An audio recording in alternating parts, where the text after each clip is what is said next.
본문 말씀 가지고 기다림이라는 제목으로 함께 은혜를 나눌까 합니다.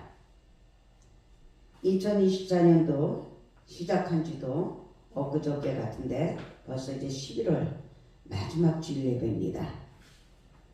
사랑하는 여러분들, 정말로 한 달 한 달, 한 주 한 주, 하루하루 정말로 여러분들 주님과 함께 승리했는 줄 믿습니다.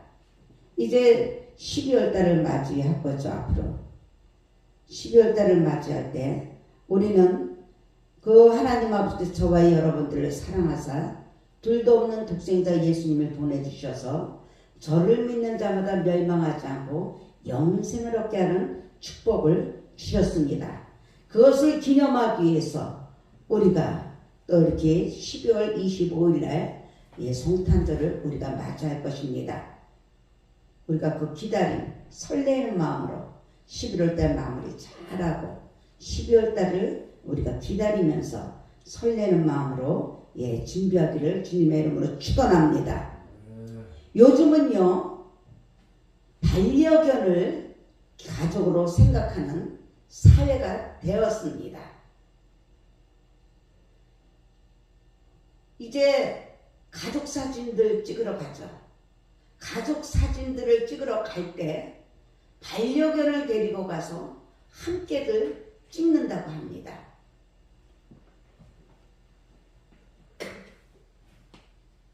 또한 식당에서 자신의 그 반대편에 앉아놓고 고기를 굽고 아이를 먹이듯이 강아지를 먹이는 일도 있다고 합니다.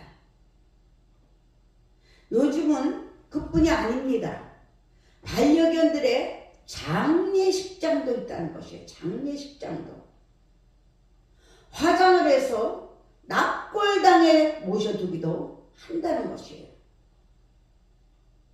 이제 반려견들은 이 시대의 한 가정의 한 구성원으로 살아를 가고 있어요. 그러다 보니까 인간과 강아지들 간의 문제들도 발생하게 돼 있죠. 문제의 행동을 교정해 주지 못한다면 인간과 강아지는 함께 평화롭게 살아갈 수가 없습니다. 강아지를 훈련시켜야 돼요. 훈련시켜야 돼요. 그 훈련시킴에 있어서 제일 먼저 하는 훈련, 그것은 바로 기다려요. 기다려. 간식 줄 때 기다려. 앉아 기다려. 그런 기다리라는 훈련부터 합니다. 이 기다리라는 훈련은 문제가 있는 강아지뿐만이 아니죠. 모든 강아지들이 인간과 더불어 살아가기 위해서 배워야 하는 훈련이에요. 사랑하는 여러분들, 훈련은요 매우 단순합니다. 단순해요. 말도 많고 이유도 많고 합리적으로 논리적으로 따져가면서 상식적으로 따져가면서 그것이 아니에요. 그냥 훈련은 단순한 것이에요. 하려면 하는 것이에요. 순종하고 복종하는 것이에요. 먼저 먹을 것을 손에 넣고 강아지에게 냄새를 맡게 합니다. 그리고 어떻게 합니까? 쥐지 않아요. 쥐지 않습니다. 그게 바로 훈련이에요. 손바닥을 펴서 기다리라고 명령을 합니다. 성질이 급하거나 강아지가 인간보다 더 서열이 높다고 생각하는 강아지는 어떻게 합니까? 기다리지 못해요. 계속해서 먹을 것을 빼앗아 먹으려고 난리가 나죠. 심할 경우에는 어떻게 합니까? 주인을 공격합니다. 공격을 해요. 그러나 주인은 바로 이 가장 기초가 되는 이 훈련 해야만 함께 평화롭게 살아갈 수가 있는 것이죠. 그래서 가장 기본적인 그 훈련을 갖추는 것이에요. 만약 강아지가 주인의 명령을 참고 기다리면 주인은 어떻게 합니까? 잘했다 잘했다 칭찬하면서 보상을 해줍니다. 먹을 것도 주고 간식을 주게 됩니다. 기다리면 먹을 것을 얻을 수 있게 된다는 이 단순한 진리를 얻게 된 강아지는 이제 기다리면 좋은 일이 일어나는 것을 깨닫죠. 그래서 주인의 말에 복종합니다. 그리고 자기 절제를 하는 거예요. 자기 절제를 하는 거예요. 그리고 주인의 말에 복종하게 되는 것이에요.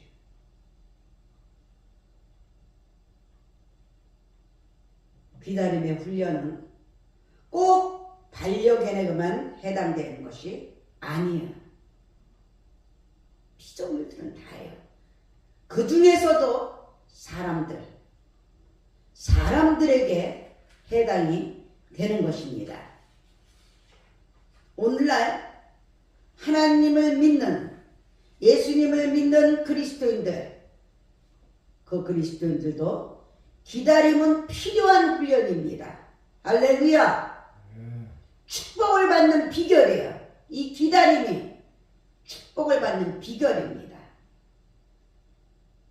우리는 성급하게 기다리지 못해서 주인의 기쁨을, 주인이 주는 축복을 얻지 못할 때가 많습니다. 그래서 내 생각으로, 내 방법으로, 내 경험으로, 내 고정관념으로 앞서가는 거야, 멸시하면서.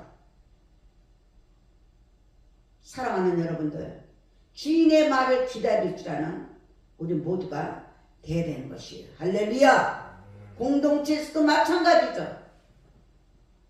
조직에서도 마찬가지고, 우리 주님께서 주실 축복을 기다릴 줄 아는 저와 여러분들이 되시기를 주님의 이름으로 축원합니다. 이제 오늘 본문 말씀을 통해서 기다림이라는 제목으로 함께 은혜를 나눌까 하는데, 사라와 하갈을 통해서 우리가 은혜를 나눕시다. 첫 번째로 1절과 2절에 보면 기다림이라는 것은 믿음의 훈련이라는 것이에요. 아브라함과 하나님의 이야기는 창세기 12장에서 시작이 되죠. 하나님의 언약으로 시작되는 것이 특징이에요. 이 32,500가지 하나님 아버지께서 우리에게 주신 약속의 말씀, 이것을 우리는 놓쳐서는 안 돼요. 버려서는 안 돼요. 멸시해서는 안 됩니다. 하나님께서 갈대아 우르에 살고 있던 아브라함한테 이렇게 말씀하시죠. 창세기 12장 1절에 보면 본토 아비집을 떠나라고 합니다. 아비집을 떠나래요. 그리고 내가 지시할 땅으로 가라고 말씀을 하십니다. 2절에 보니까 내가 너로 큰 민족을 이루게 하겠고 너에게 복을 주어 내 이름을 창대케 하리라고 말씀하고 있어요. 그러면서 너는 복이 될지라고 말씀하고 있습니다. 할렐루야! 너는 복이 될지라고 말씀하셔요. 또한 4절에 보니까 그때가 아브라함의 나이가 75세였어요. 사라는 아마도 65세나 64세였을 것이에요. 자녀를 갖기에는 너무나도 나이가 들어 보이는 나이죠. 그러나 하나님께서는 그들을 향해서 사람이 생각할 수 없는 큰 민족을 이루어 주실 거라고 말씀하고 있어요. 아브라함과 하나님의 이야기 시작은 바로 이렇게 언약으로, 약속으로 시작이 되었어요. 할렐루야! 하나님은, 아브라함은 그 언약을 믿고 하나님의 지시할 땅 가나안으로 발길을 옮겼죠. 얼마나 대단한 믿음입니까? 그리고 그가 가나안 땅에 들어온 지 10년이 지났어요. 3절에 보니까 10년이 지났다고 합니다. 그때도 아브라함과 그 사라에게는 그 어떤 자녀도 하나님은 주시지 않았어요. 10년이면 강산이 변한다고 하는데 10년 동안 얼마나 나이는 자꾸 먹어가고 얼마나 의심이 많이 생겼겠습니까? 얼마나 두려웠겠습니까? 얼마나 불안하고 초조했겠습니까? 우리 가문에서 대가 끊어지는 거라고. 그래서 마음이 급한 아내 사라가 인간적인 실수를 범하는 모습을 볼 수가 있습니다. 그 실수는 16장 오늘 본문 말씀 1절 2절에 보니까 사라가 10년이 지나도 아이를 갖지 못하자 자신의 남편 아브라함에게 자신의 그 여종인 하갈에게 들어가라고 합니다. 그래서 자녀를 얻겠다고 말을 하죠. 이 아브라함은 하나님보다 그 아내의 말을 더 믿고 순종을 했어요. 그 인간적인 생각으로 자기네 가문을 살리기 위해서 또 인간적인 생각으로 남자니까 열여자 싫은 남자 없다고 하듯이 그렇기 때문에 가정의 화평을 위해서 이렇게 저렇게 합리화시키면서 변명하면서 그 말에 동의하게 된 것이에요. 저와 여러분들의 믿음도 우리가 돌아봐야 되는 것이에요. 환경 바라보고 사람 바라보고 그러면서 합리화시키면서 우리가 핑계대면서 변명하면서 살아가는 믿음이 아닐까. 그랬더니 여러분들 사라가 이런 행동을 하게 된 것이 무엇이었을까요? 바로 하나님의 언약이 늦어졌다는 것이에요. 늦어졌기 때문에 그렇습니다. 늦어졌어도 하나님의 때가 있다는 것을 우리는 기억해야 돼요. 그 말씀으로 우리가 모든 그 전도서 3장 1절에부터 10절까지 보면은 웃을 때가 있고 물을 때가 있고 쉴 때가 있고 일할 때가 있고 하나님 모든 것이 범사에 때와 기한이 있고 목적이 있다고 말씀하신 그 말씀을 생각하고 사람이 마음으로 그렇게 깨달으라도 그 걸음을 인도하는 자는 여호와시고 이런 말씀들이 자꾸 살아서 운동력이 있어야 된다는 것이 무엇보다도 하나님 아버지를 믿지 못하고 신뢰하지 못했던 것 아무런 자녀도 허락하지 않았던 그 하나님을 보면서 사라는 다른 생각을 한 것이다 이거예요. 하나님의 말씀을 멸시한 것이죠. 약속의 말씀을 그 약속의 말씀을 멸시하고 잊어버리고 환경 바라보고 사람 바라보고 초조해하고 불안해하고 그랬던 것이죠. 자신의 몸은 날로 더 늙어졌고 남편의 몸도 마찬가지고 가능성으로 볼 때 지체하면 안 될 것 같은 그 육신의 생각 당연한 것이죠. 상식적으로 당연한 것이에요. 사라는 조급한 마음에 하갈을 아브라함에게 들여보내는 모습을 볼 수가 있습니다. 우리는 이것을 자꾸 훈련하면서 이런 환경이 우리가 살아가면서 너무나 많습니다. 너무나 많아요. 이것을 자꾸 다스리고 정복하고 지배하면서 깨워서 하나님 아버지의 선하시고 기뻐하시고 온전하신 뜻을 무엇인가 분별하면서 붙잡으면서 그러고 나아가야 되는 것이에요. 이 늦어짐이란 지극히 인간의 관점에서 늦어진 것이에요. 맞아요. 즉 사라의 입장에서 늦어진 게 당연한 것입니다. 그러나 사랑하는 여러분들 하나님 아버지의 입장에서는 결코 늦지 않았다는 것을 믿으시기 바랍니다. 할렐루야. 왜냐하면요 하나님 아버지께서는 주시겠다고 하셨지 몇 살에 몇 년의 기간을 정하지 않으셨기 때문이라는 거예요. 우리가 엉터리로 비슷하게 받아먹어요. 아담과 하와가 뱀에게 꼬임을 당했듯이 비슷하게 받아먹어요. 그래서 자기 생각으로 자기 방법으로 판단하고 선택합니다. 그래서 불신앙으로 불순종을 해요. 사라의 행동은 하나님의 그 지연 때문이 아니라 자기의 그 조급함 때문에 일어난 일인 것이에요. 항상 우리들의 문제는 우리들의 조급함 때문에 발생하는 것이에요. 모세가요 시내산에 올라가서 내려오지 않았죠. 그때 백성들은 어땠습니까? 조급함에 빠져서 금송아지 우상을 만들어서 잔치를 벌였습니다. 사울도 마찬가지예요. 사무엘을 기다리지 못하고 하나님께 조급하게 제사를 드린 것을 우리가 알 수 있어요. 그뿐만이 아닙니다. 바울이 디모데에게 쓴 두 번째 편지 디모데후서 3장 1절부터 4절에 보면요. 말세에 일어날 징조 중에 하나가 4절에 조급해하며 라고 말씀하고 있어요. 말세를 살아가는 우리들의 모습 그 속에도 사라와 같이 기다리지 못하고 현실적으로 상식적으로 합리적으로 그러면서 조급해하는 행동을 보게 되는 것이에요. 사라의 모습이 바로 오늘 저와 여러분들의 모습이기도 한 것입니다. 아멘. 하나님은요 이런 인간의 나약함과 기다리지 못하고 조급해하는 인간을 아십니다. 왜 그런데 그럼에도 불구하고 인간을 기다리게 하시는 것일까요? 그것은 바로 사랑하는 여러분들 저와 여러분들의 믿음에 대한 훈련이라는 것이에요. 할렐루야. 할렐루야. 우리는 사람을 믿고 환경을 믿는 것이 아닙니다. 물질을 믿는 것이 아닙니다. 건강을 믿는 것이 아니에요. 믿음의 지연정케 하신 우리 주님 창조주가 되시고 나의 하나님 아버지가 되신 그 사랑의 하나님 은혜가 풍성하신 그 하나님을 우리는 믿는 것이에요. 할렐루야.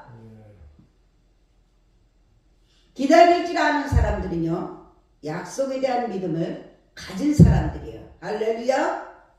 야곱이요 외삼촌 라반의 둘째 딸 라헬을 사랑한 모습을 우리는 알 수가 있습니다. 라헬을 얻기 위해서 야곱이 외삼촌과 약속을 하죠. 외삼촌이 이렇게 말합니다. 7년을 일하면 라헬을 주겠다고 합니다.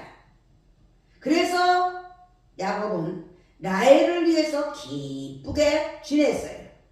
그러나 7년이 지나자 이 외삼촌은 말이 바뀌어요. 말이 바뀝니다. 그 시대 그 나라의 풍습은 언니부터 먼저 결혼해야 되는 것이죠. 그래서 언니 레아를 먼저 결혼해야 하니까 레아랑 먼저 결혼하고 다시 7년을 일하면 라헬을 주겠다고 약속을 합니다. 야곱은 또다시 외삼촌을 믿죠. 믿기 때문에 기다리는 것이에요. 혈기 내가 힘들고 어렵고 왜 나를 속였냐? 그러는 것이 아니라 또 7년을 기다립니다. 할렐루야. 누가 기다립니까? 사랑하면 기다리게 돼 있어요. 사랑하면 믿고 기다리게 돼 있어요. 아멘. 사랑하지 못하니까 나서서 참견하고 비판하고 정죄하고 대적하고 그거 사랑하지 못하니까요. 사랑하면은 기다리게 돼 있어요.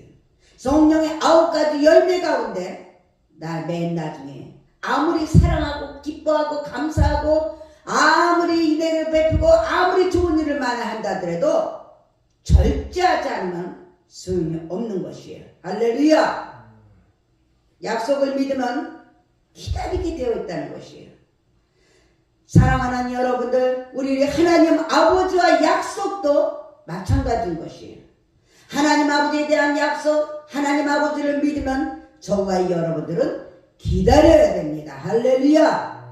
24년도 시작한 지 바로 엊그제 같은데 여러분들 11달 동안 응답이 된 것도 있고 안 된 것도 있고 여러분들의 믿음이 얼마나 성장했는지 돌아볼 수도 있는 좋은 기회예요. 이제 11월 마무리 잘하고 12월달 한 달 잘 마무리해서 우리가 25년도를 맞이해야 되는데 여러분들 혹시라도 응답되지 못한 거 있다면 기다리세요. 할렐루야. 아멘입니다. 기다리시기 바랍니다. 하나님 아버지는 살아계셔요. 약속의 하나님이십니다. 할렐루야. 예, 그래서 반대로 우리가 기다리지 못하는 것은 하나님의 복을 신뢰하지 못하고 있다는 증거인 것을 아시기 바랍니다. 그래서 디모데후서 4장 10절에 보면요, 대만은요 세상을 사랑했다고 했어요. 하나님 아버지보다 세상을 더 사랑해서 육신적인 모습으로 하는 예수님을 버리고 데살로니가로 간 것을 볼 수가 있습니다. 그래요. 베드로는 어땠습니까? 12제자들 최후의 만찬을 하시면서 예수님께서 내가 갔다가 다시 오마 했는데 그것을 못 믿고 다시 세상으로 나가서 어부가 되지 않았습니까? 그때 예수님께서 다시 찾아오셔서 너는 이제 사람을 낚는 어부가 되라고 그렇게 하나님께서 축복을 하셨어요. 그러므로 우리는 이렇게 믿음을 하나님을 신뢰하지 못하는 그런 어리석은 자들이 되지 말아야 할 것이에요. 하나님이 없다는 자들은 그 마음에 어리석은 자라고, 그 마음에 하나님이 없다고 하는 자들, 종기에 처하나 깨닫지 못하는 자들은 멸망하는 짐승과 같다. 짐승들도 요즘은 반려견들도 그렇게 훈련을 잘하면서 그렇게 사람 대접을 받고 사람보다 더 낫다고 더 상팔자라고 그렇게들 말하지 않습니까? 우리는 정말로 종기에 처한 자들이에요. 저와 여러분들은 보배롭고 존귀한 자들입니다. 하나님의 형상으로 빚어진 자들이에요. 할렐루야. 우리는 정말 믿음의 주여 온전케 하시는 주님만을 바라보며 살아계신 하나님과 상 주시는 이 집을 날마다 순간마다 체험하면서 저와 여러분들이 구원의 축복을 알려야 돼요. 할렐루야. 우리 하나님 아버지를 높여드려야 되는 것이에요. 그래서 하나님은요 우리로 하여금 기다리게 하심으로 우리의 믿음을 키우십니다. 할렐루야. 그리고 믿음이 온전하게 되기를 바라고 있는 것이에요. 기다림은 우리의 믿음을 키우는 시간이에요. 시간. 다시 오실 주님을 기다리면서 소망을 가지시기를 주님의 이름으로 축원합니다. 기다림은요 믿음의 표현이에요. 주님을 온전히 기다림으로 우리의 믿음을 온전히 세워나가는 저와 여러분들 되시길 주님의 이름으로 축원합니다. 두 번째로요, 하나님을 신뢰하지 못하는 인생은 4절부터 6절을 보니까 고통이라는 것이에요. 고통. 아브라함에게 들어간 하갈이 어떻게 됩니까? 4절을 보니까 임신을 합니다. 임신을. 문제가 발생해요. 임신했는데 문제가 발생해요.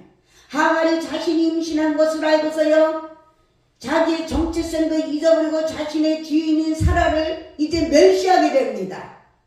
사람을 의지하고 사람을 믿다 보면요 이렇게 뒤통수를 맞는다는 것이에요. 그래서 자신의 여정으로부터 멸시를 받는 그 사라를 볼 수가 있어요. 하나님을 신뢰하지 못했기 때문에 그 열매가 멸시를 받는 것이에요. 사라에게 더 큰 고통이 임한 것이에요. 사라는 이제 남편에게 고자질합니다. 일을 점점 더 크게 벌려요. 그래서 5절에 보니까 내가 받는 모욕은 당신이 받아야 옳도다 그렇게 말합니다.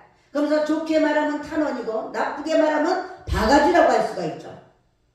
아담과 하와 둘 중에 한 명이라도 깨어 있었다면 그들은 에덴 동산을 쫓겨나지 않았을 것이에요. 아나니와 삽비라도 마찬가지예요. 둘 중에 한 명만 깨어 있었다도 둘 다 죽음을 당하지 않았을 것입니다. 하나님을 믿는 이 그리스도인들이 고통 속에 살아가는 이유가 뭡니까? 바로 하나님 아버지에 대한 신뢰감 때문이에요. 신뢰감 때문에.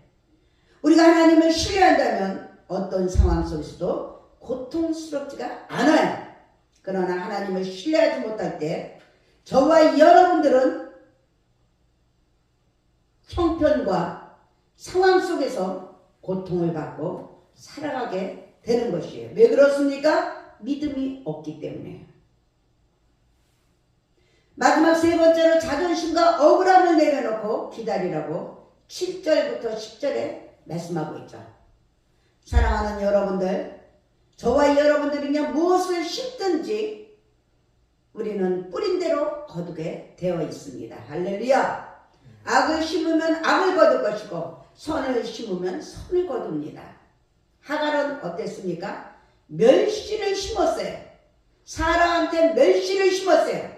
착각을 하고 자기 정체성을 잊어버리고 임신했다고 해서 종이라는 그 정체성을 잊어버린 것이에요. 그러자 하갈은 자신의 주인인 사라에게 멸시를 받게 됩니다. 고통스럽게 멸시를 받게 되고요. 사라에게. 집에서 쫓겨나는 신세가 되고 강해로 쫓겨가죠. 자, 여기서도 아브라함이 처신을 잘했어요.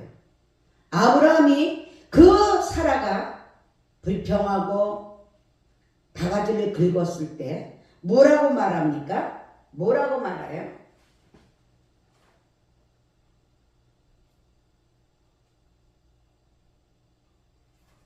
내가 받는 이 모든 것 어떻게 하러 갑니까? 사라에게 맡겨요. 네가 알아서 해라. 네가 참견하지 않았어요. 그 내 자식을 낳았다고 해서 그 하갈의 편을 들지 않았습니다. 이런 분별력이 남자들은 있어야 되는 것이에요. 그것을 모르고 그냥 임신한 하갈의 편을 들지 않았어요. 남의 편을 들지 않았어요. 내 아내 편을 들은 것이에요. 그래서 하갈은 이제 자신의 주인인 사라에게 멸시를 받게 되죠. 집에서 쫓겨나는 신세가 되고 광야로 쫓겨갑니다. 그때 하나님의 사자가 하갈에게 찾아와서 다시 9절에 보니까 집으로 돌아가서 사라에게 복종하라고 합니다. 이게 맞는 거예요. 그래? 너 임신하고 너 거기서 쫓겨나서 얼마나 억울하니? 야, 나와. 그 집에서 나와. 이것이 아니에요. 그 하라의 정체성을 바르게 잡아주는 것이에요. 거기서 너는 종이야. 주인의 종이야. 가서 다시 복종을. 네가 비록 임신해서 그 아기를 낳아주지만 너는 정체성은 종이다 이거예요. 가서 주인에게 복종하라고 바르게 가르쳐줍니다. 근데 지금들은 이게 없어요. 질서가 없어요. 야, 그런데 거기 왜 있어? 나와. 너가 애기 낳았잖아. 네가 더 좋잖아. 네가 더 힘 있는 거야. 그 가문에 대를 이어줬잖아. 이게 확 깔려버리는 거예요. 본질적인 정체성들이 사라져가고 있어요. 사라졌어요. 그래서 혼란 가운데들 살아가고 있는 것이에요. 사라에게 하셨던 축복을 하갈에게도 주긴 줍니다. 왜? 하갈도 하나님의 백성이기 때문에. 그래서 10절에 보니까 내가 내 씨를 크게 번성하여 그 수가 많아 셀 수 없게 하리라고 약속하시죠. 물론 사라처럼 언제쯤 그렇게 해주겠다는 시간의 약속은 없었어요. 하나님 아버지는 내 믿음의 그릇이 될 때까지 그때 가장 좋은 때 가장 좋은 방법으로 하나님을 인정하고 하나님께 인정받을 때 하나님께서 주시는 거예요. 절대적인 주권은 만복의 그는 하나님이시에요. 그래서 우리는 그냥 믿어야 된다는 것이에요. 하나님을 믿음으로 언제 어느 때 지금 해줘야 되는데 안 해줬기 때문에 따지고 대적하고 불평하고 방황하고 방탕하고 내 생각에 맞춰서 내 때에 맞춰서 내 방법으로 내 경험으로 이것이 아니라는 거예요. 알량한 그 부족하고 연약한 지혜를 가지고 알량한 믿음을 가지고 하나님을 흔들면 안 되는 것입니다. 그래서 하갈은 하나님의 그 사자의 말을 믿고 이제 돌아갑니다. 돌아가서 하나님의 축복을 언약을 기다리는 모습을 볼 수가 있죠. 할렐루야. 얼마나 자존심 상했겠어요. 그 사라한테 얼마나 멸시했습니까? 얼마나 자존심 상하겠어요. 얼마나 마음이 상하겠어요. 얼마나 수치스럽겠어요. 기세등등하게 사라에게 모욕을 주다가 창피하게 그 쫓겨나온 그 자리로 돌아간다는 일은 결코 쉬운 일이 아니에요. 나를 그만큼 버리고 내려놓는 것이에요.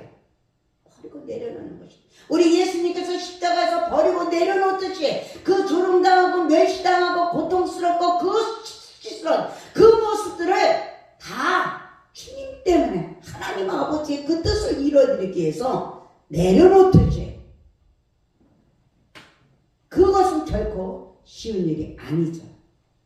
그러나 하갈은 이제 하나님의 언약을 기다리면서 그 자리로 돌아간 것이에요. 할렐루야! 우리도 자꾸 내려놓으려고, 자꾸 버리려고. 사랑하는 여러분들, 하갈은 자존심도 버렸습니다. 억울함도 버려서 얼마나 억울했겠어요. 순종한 것뿐인데, 순종해서 임신이 됐는데 얼마나 억울하겠어요. 억울함도 버렸고 자기의 마음 상함도 이제 자기의 정체성을 알고 본질로 돌아가서 마음 상함도 내려놓았다는 것이에요. 오직 그래서 하나님의 약속을 믿고 기다렸다는 것입니다. 할렐루야! 우리는 하나님 아버지의 약속을 믿어야 돼. 그리고 기다려야 돼. 그것으로 인해서 이제 그 하갈과 아들은 축복을 받는 것이에요. 할렐루야! 아멘! 믿고 순종하고 복종할 때 많이 하나님이 축복을 주시는 것이에요. 그래서 하나님을 신뢰하고 기다림에 있어서 저와 여러분들에게 방해가 되는 것들이 있습니다. 하갈은 이제 그것을 넘었어요. 하갈은 오늘 우리도 그것들을 넘어서야 돼요. 할렐루야!